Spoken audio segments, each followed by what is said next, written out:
रात्रि में छठा दिन माता कात्यायनी की पूजा की जाती है। माता कात्यायनी को भोग में लौकी, मीठे पानिया शहद चढ़ाया जा सकता है। इनकी उपासना और आराधना से भक्तों को बड़ी आसानी से अर्थ, धर्म, काम और मोक्ष चारों फलों की प्राप्ति होती है। उसके रोग, शोक, संताप और भय नष्ट हो जाते हैं। जन्मों के समस्त पाप भी नष्ट हो जाते हैं। इस देवी को नवरात्रि में छठे दिन पूजा जाता है। कात्याय गोत्र में विश्व प्रसिद्ध महर्षि कात्यायन ने भगवती परम्बा की उपासना की, कठिन तपस्या की। उनकी इच्छा थी उन्हें पुत्री प्राप्त हो। माँ भगवती ने उनके घर पुत्री रूप में जन्म लिया, इसलिए यह देवी कात्यायनी कहलाई।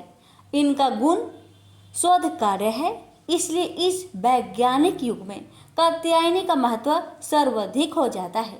इनकी कृपा से ही सारे कार्य पूरे जो हो जाते हैं। ये वैद्यनाथ नामक स्थान पर प्रकट होकर पूजी गई माँ कात्यायनी अमोघ फलदायिनी है। भगवान कृष्ण को पति रूप में पाने के लिए ब्रज की गोपियों ने इन्हीं की पूजा की थी। यह पूजा कालिंदी यमुना के तट पर की गई थी, इसलिए ये ब्रज मंडल की आदि शास्त्री देवी के रूप में प्रतिष्ठित है। इनका स्वरूप अत्यंत भव्य और दिव्य है। ये स्वर्ण के समान चमकीली है और भावस्वर है। इनकी 4 भुजाएं हैं। दाई तरफ का ऊपर वाला हाथ अभय मुद्रा में है तथा नीचे वाला हाथ वर मुद्रा में। माँ के बाई तरफ के ऊपर वाले हाथ में तलवार है व नीचे वाले हाथ में कमल का फूल सुशोभित है। इनका वाहन भी सिंह है। इनकी उपासना और आराधना से भक्तों को बड़ी आसानी से अर्थ, धर्म, काम और मोक्ष चारों फलों की प्राप्ति होती है। भक्तों के रोग, शोक, संताप और भय नष्ट हो जाते हैं। जन्मों के समस्त पाप भी नष्ट हो जाते हैं। इसलिए कहा जाता है कि इस देवी का उपासना करने से परम पद की प्राप्ति होती है। प्रेम से बोलिए माँ कात्यायनी की जय। आप श्रवण करें आरती। जय जय अम्बे, जय कात्यायनी, जय जग माता जग की महारानी। बैजनाथ स्थान तुम्हारा, वहाँ बरदाती नाम पुकारा। कई नाम है कई धाम है, यह स्थान भी तो सुख धाम है। हर मंदिर में जोत तुम्हारी, कही युगेश्वरी महिमा न्यारी। हर जगह उत्सव होते रहते, हर मंदिर में भक्त है कहते। कात्यायनी रक्षक काया की, ग्रंथि काटे मोह माया की। झूठे मोह छुराने वाली, अपना नाम जपाने वाली। बृहस्पतिवार को पूजा करियो, ध्यान कात्यायनी का धरियो। हर संकट को दूर करेगी, भंडारे भरपूर करेगी। जो भी माँ को भक्त पुकारे, कात्यायनी सब कष्ट निवारे। बोलिए कात्यायनी माता की जय। महर्षि मेधा कहते हैं, दैत्य के मारे जाने पर इंद्रादि देवता अग्नि को आगे करके कात्यायनी देवी की स्तुति करने लगे। उस समय अभीष्ट की प्राप्ति के कारण उनके मुख खिले हुए थे। देवताओं ने कहा, हे शरणागतों के दुख दूर करने वाली देवी, तुम प्रसन्न हो जाओ। हे संपूर्ण जगत की माता, तुम प्रसन्न हो जाओ। विधेश्वरी, तुम सबकी रक्षा करो, क्योंकि तुम इस जड़ और अजर की ईश्वरी हो। देवी, तुम इस संपूर्ण जगत की आधार रूप हो, क्योंकि तुम पृथ्वी रूप में भी स्थित हो और अत्यंत पराक्रम वाली देवी हो। तुम विष्णु की शक्ति हो और विश्व के बीच परम माया हो। तुमने ही यह संपूर्ण जगत मोहित कर रखा है। तुम्हारे प्रसन्न होने पर ही यह पृथ्वी मोक्ष को प्राप्त होती है। हे देवी, संपूर्ण विद्याएं तुम्हारी ही भिन्न भिन्न स्वरूप है। इस जगत में जितनी स्त्रियां हैं, वह सब तुम्हारी ही मूर्तियां हैं। एकमात्र तुमने ही इस जगत को व्याप्त रखा है। तुम्हारी स्तुति किस प्रकार हो सकती है, क्योंकि तुम परम बुद्धि रूप हो और संपूर्ण प्राणी रूप स्वर्ग और मुक्ति को देने वाली हो। अतः इस रूप में तुम्हारी स्तुति की गई है। तुम्हारी स्तुति के लिए इससे बढ़कर और युक्तियाँ क्या हो सकती है। संपूर्ण जनों के हृदय में बुद्धि रूप होकर निवास करने वाली स्वर्ग तथा मोक्ष प्रदान करने वाली नारायणी देवी तुमको नमस्कार है। काला काष्ठा आदि रूप से अवस्था परिवर्तन की और ले जाने वाली तथा प्राणियों का अंत करने वाली नारायणी तुमको नमस्कार है।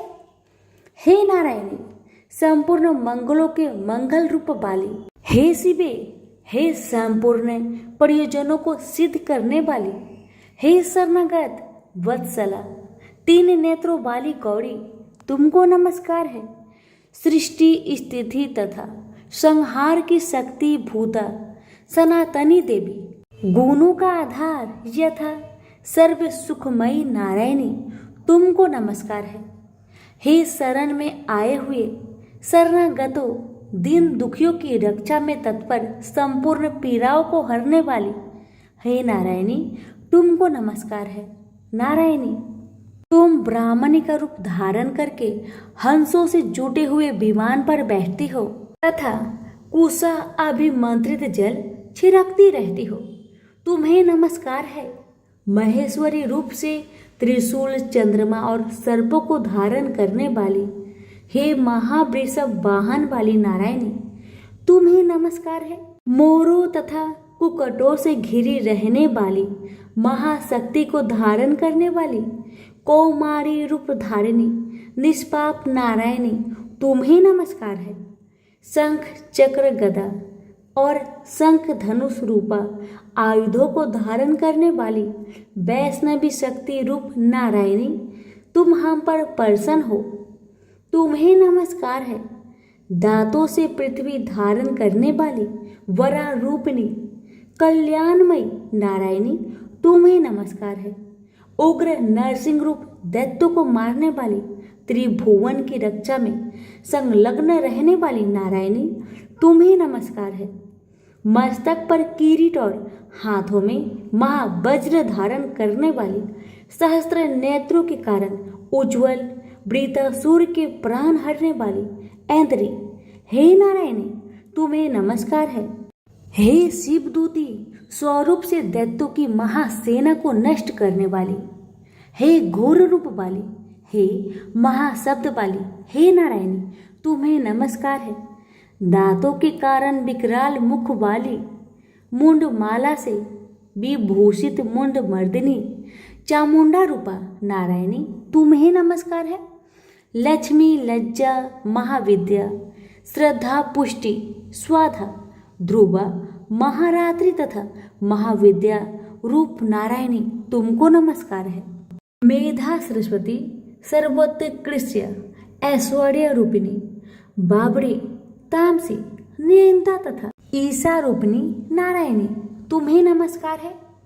सर्व स्वरूप, सर्वेश्वरी, सर्वशक्ति युक्त हे देवी हमारी भय से रक्षा करो, तुम्हें नमस्कार है।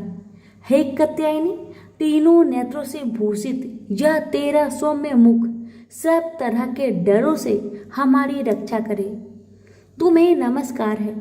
हे भद्रकाली, ज्वालाओं के समान भयंकर, अति उग्र और संपूर्ण असुरों को नष्ट करने वाला तुम्हारा त्रिशूल हमें भयों से बचाए, तुमको नमस्कार है।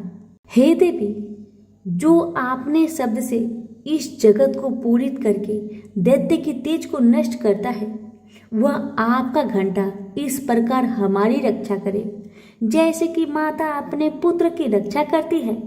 हे चंडिके, असुरों के रक्त और चर्बी से लथपथ जो आपकी तलवार है वह हमारा मंगल करे, हम तुमको नमस्कार करते हैं। हे देवी, तुम जब प्रसन्न होती हो संपूर्ण रोगों को नष्ट कर देती हो और जब रुष्ट हो जाती हो तो संपूर्ण वांछित कामनाओं को नष्ट कर देती हो। जो मनुष्य तुम्हारी शरण में आते हैं उन पर कभी विपत्ति नहीं आती, बल्कि तुम्हारी शरण में गए हुए मनुष्य दूसरों को आश्रय देने योग्य हो जाते हैं। अनेक रूप से बहुत प्रकार की मूर्तियों को धारण करके दुष्ट धर्मद्रोही असुरों का तुमने संहार किया, वह तुम्हारे सिवा और कौन कर सकता है माता। चतुर्दश विद्याएं, षष्ठ शास्त्र और 4 वेद तुम्हारी ही प्रकाश से प्रकाशित है। तुम में तुम्हारे ही वर्णन है, और जहाँ राक्षस विषैले सर्प शत्रुघ्न है, वहाँ और समुद्र के बीच में भी तुम साथ रहकर इस विश्व की रक्षा करती हो। विधेश्वरी, तुम विश्व का पालन करने वाली विश्व रूपा हो, इसलिए संपूर्ण विश्व को धारण करती हो। इसलिए ब्रह्मा विष्णु महेश की भी वंदनीय हो। जो भक्ति पूर्वक तुमको नमस्कार करते हैं वह विश्व को आश्रय देने वाले बन जाते हैं। हे देवी, तुम प्रसन्न हो और असुरों को मारकर जिस प्रकार हमारी रक्षा की है, ऐसे ही हमारे शत्रुओं से सदा हमारी रक्षा करती रहो। संपूर्ण जगत के पाप नष्ट कर दो और पापों तथा उनके फल स्वरूप होने वाली महामारी आदि बड़े बड़े उपद्रव को शीघ्र दूर कर दो। विश्व की पीड़ा को हरने वाली देवी, शरण में पड़े हुए पर प्रसन्न हो। त्रिलोकी निवासियों की पूजनीय परमेश्वरी, हम लोगों को वरदान दो। देवी ने कहा, हे देवताओं, मैं तुमको वर देने के लिए तैयार हूँ। आपकी जैसी इच्छा हो वैसा वर मांग लो, मैं तुमको दूंगी। देवताओं ने कहा, हे सर्वेश्वरी, त्रिलोकी निवासियों की समस्त पीड़ाओं को तुम इसी प्रकार हरती रहो और हमारे शत्रुओं को इसी प्रकार नष्ट करती रहो।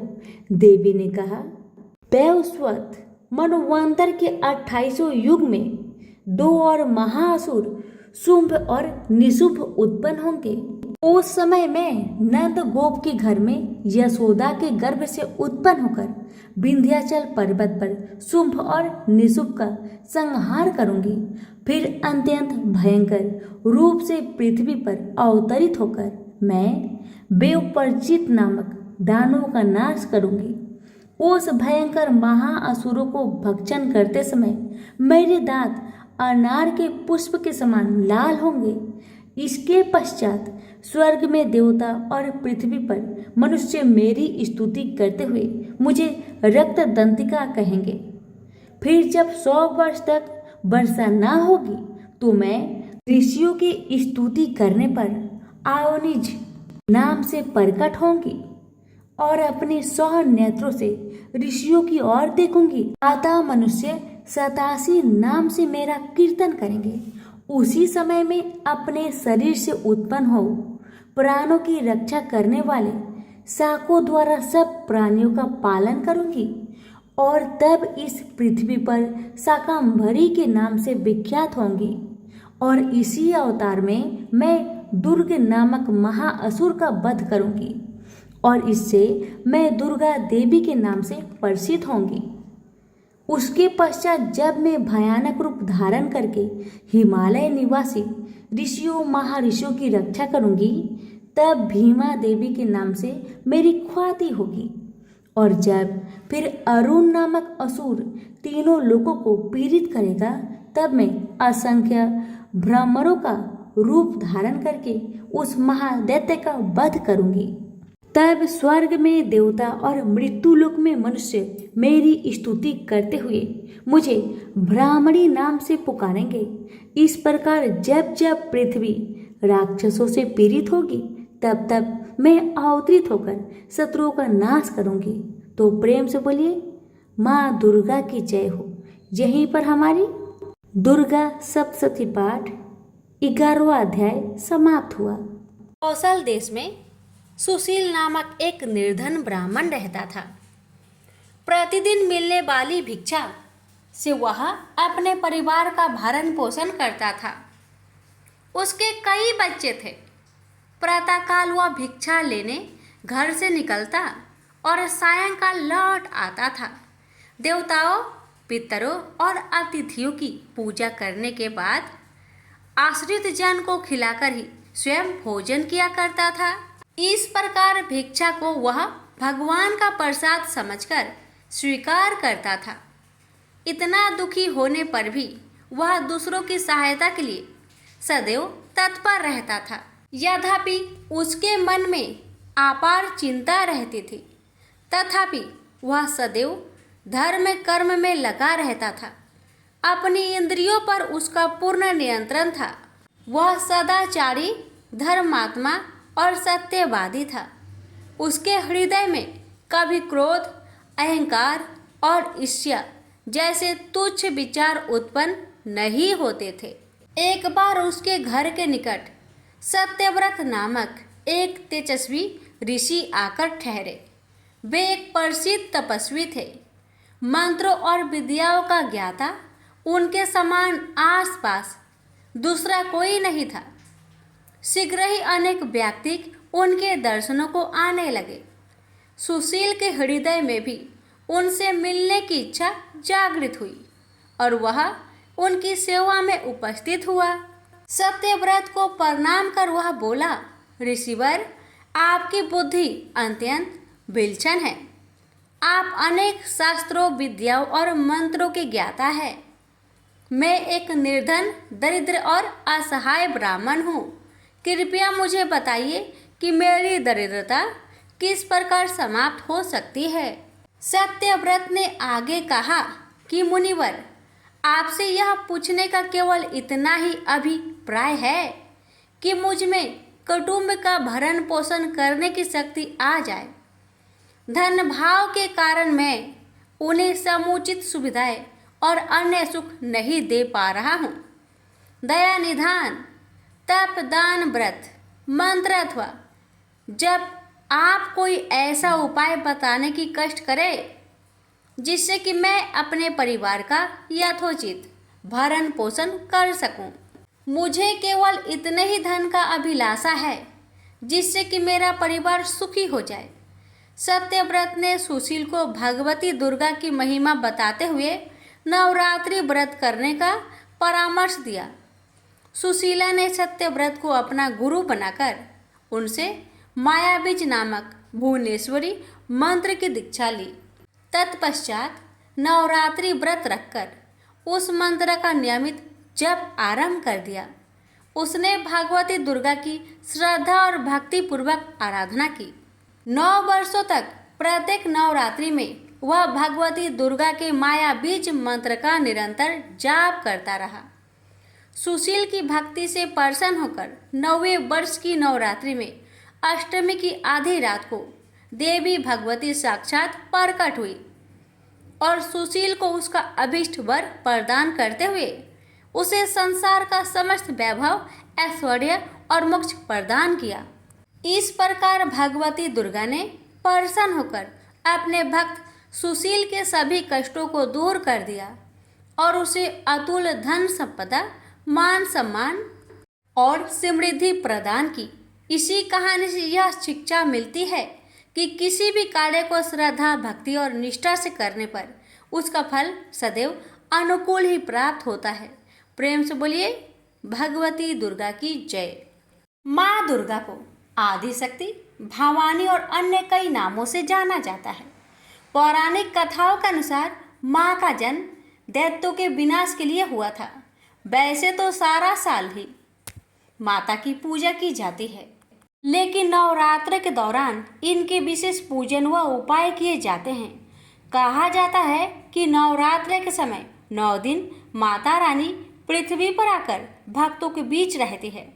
इसलिए माँ को खुश करने के लिए भक्त विधि विधान पूर्वक आरती, पूजा एवं दुर्गा सप्तशती का पाठ करते हैं। आज हम आपको बताएंगे कि माँ दुर्गा की उत्पत्ति कैसे हुई। एक बार सभी देवगण असुरों के अत्याचारों से तंग आ चुके थे।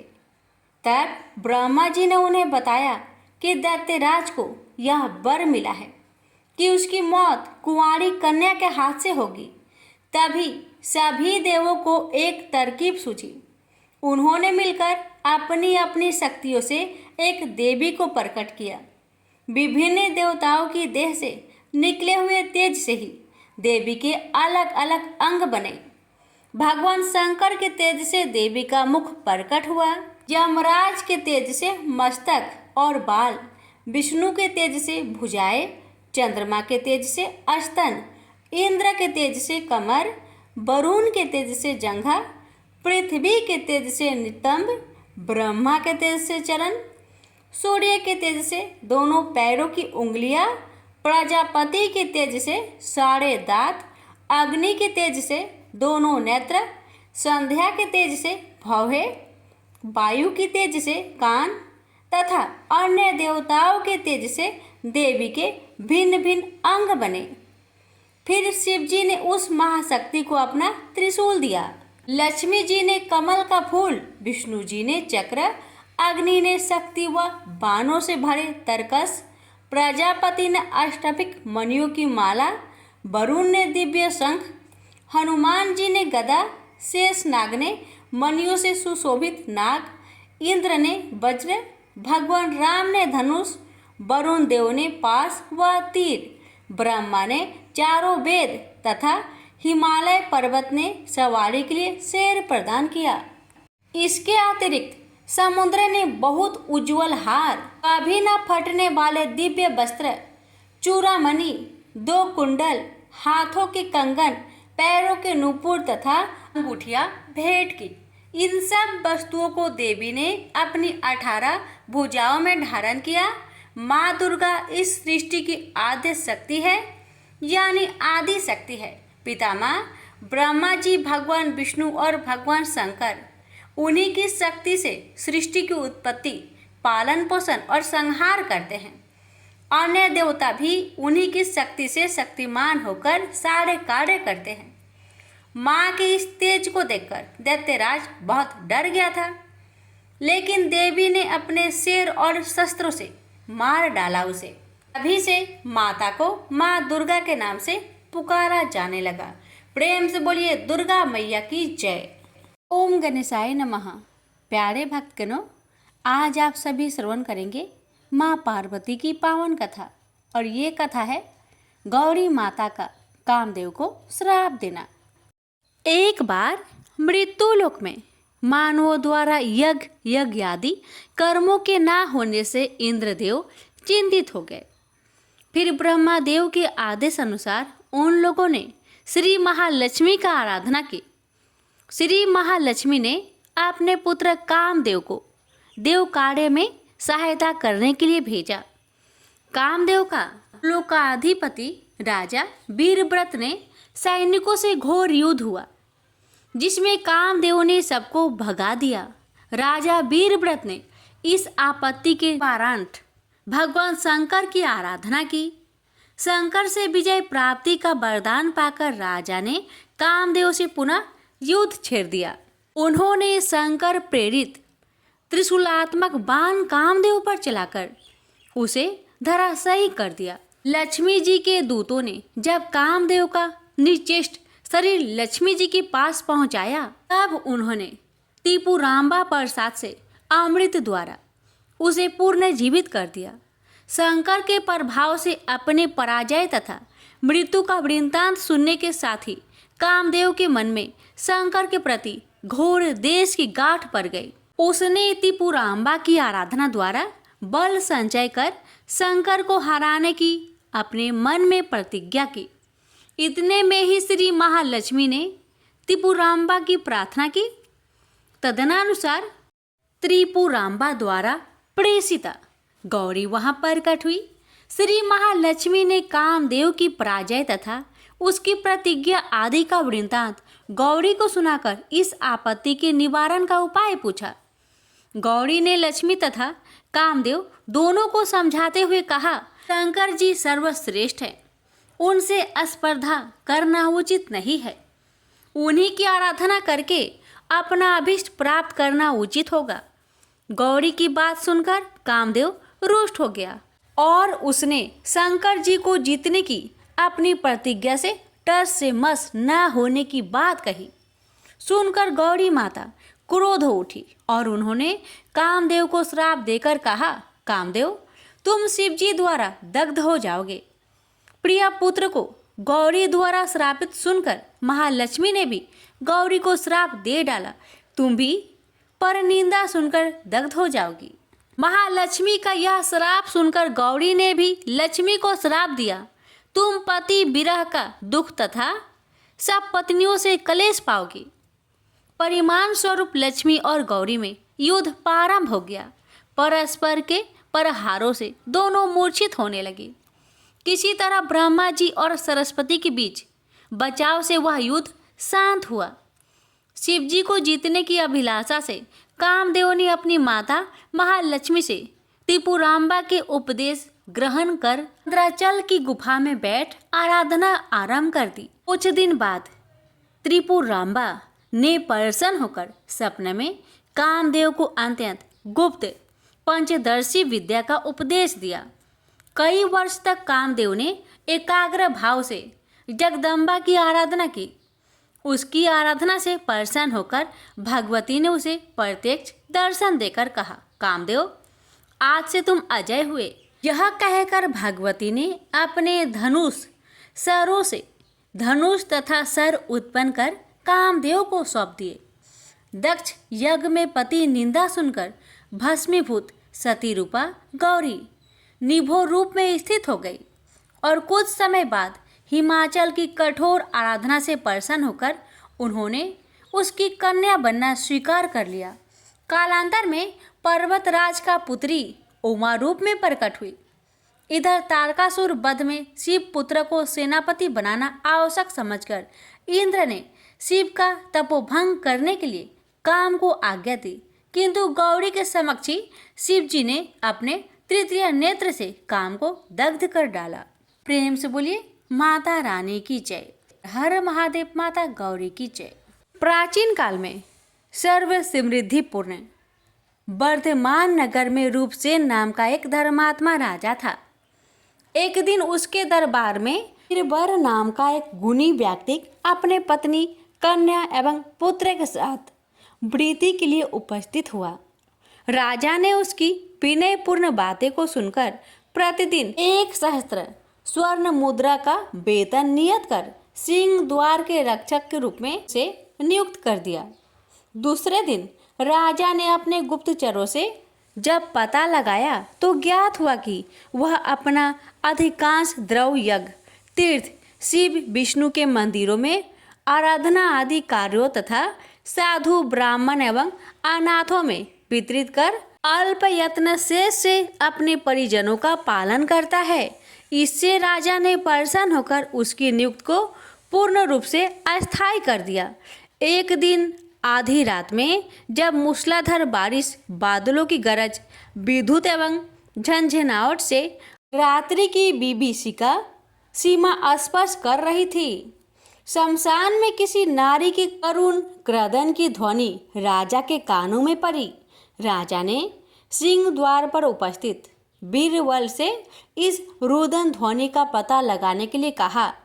जब बीरबल तलवार लेकर चला तब राजा भी उसके भय की आशंका तथा सहयोगार्थ एक तलवार लेकर गुप्त रूप से उसके पीछे लग गया। बीरबल ने शमशान में पहुंचकर एक स्त्री को वहां रोते देखा और उससे जब इसका कारण पूछा तो उसने कहा, मुझे इस राज्य की लक्ष्मी अथवा राष्ट्र लक्ष्मी समझो। इसी माह के अंत में राजा रूपसेन की मृत्यु हो जाने पर मैं अनाथ होकर कहाँ जाऊंगी, इसलिए रो रही हूँ।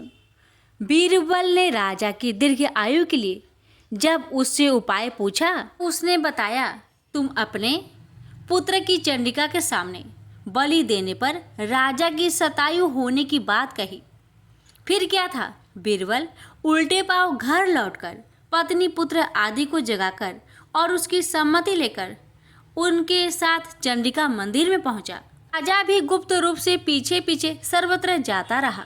बीरबल ने देवी की प्रार्थना कर राजा की आयु बढ़ाने के लिए अपने पुत्र की बलि चढ़ा दी। इसे देखते ही उसकी बहन का दुख से हृदय फूट हो गया। फिर उसकी माता भी चल बसी।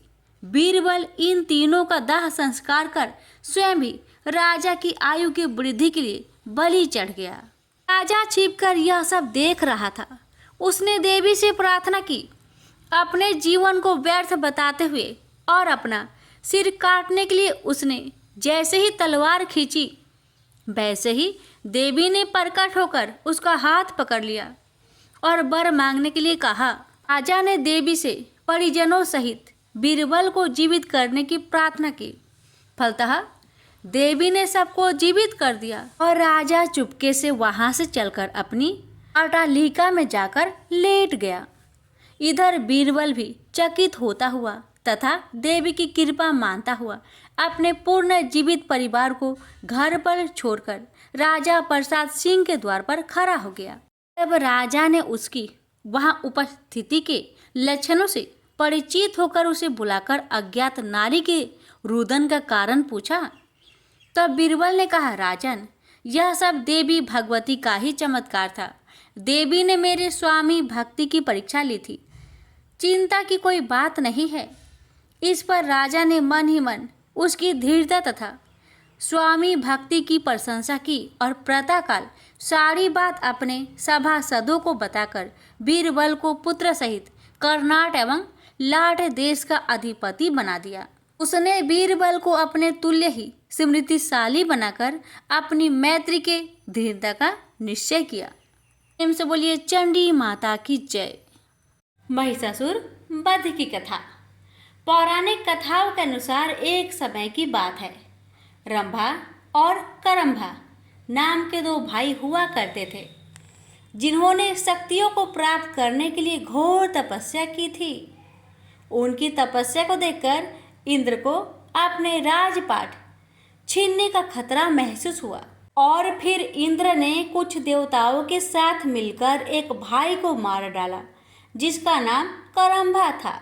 रंभा को जब अपने भाई करंभा के मरने की खबर मिली तो वह बहुत क्रोधित हुआ।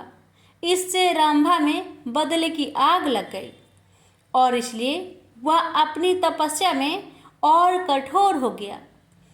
उसने अपनी उपासना से कई देवताओं को खुश किया और उन्होंने उसे वरदान भी दिया कि वह बहुत शक्तिशाली हो और वह किसी से पराजित नहीं हो सकता, न तो देवताओं से और न ही राक्षसों से। एक बार रंभा ने एक मादा भैंस को देखा और रंभा ने उसके साथ संभोग किया। इसी बीच एक नर भैंस आया और रंभा की हत्या कर दी।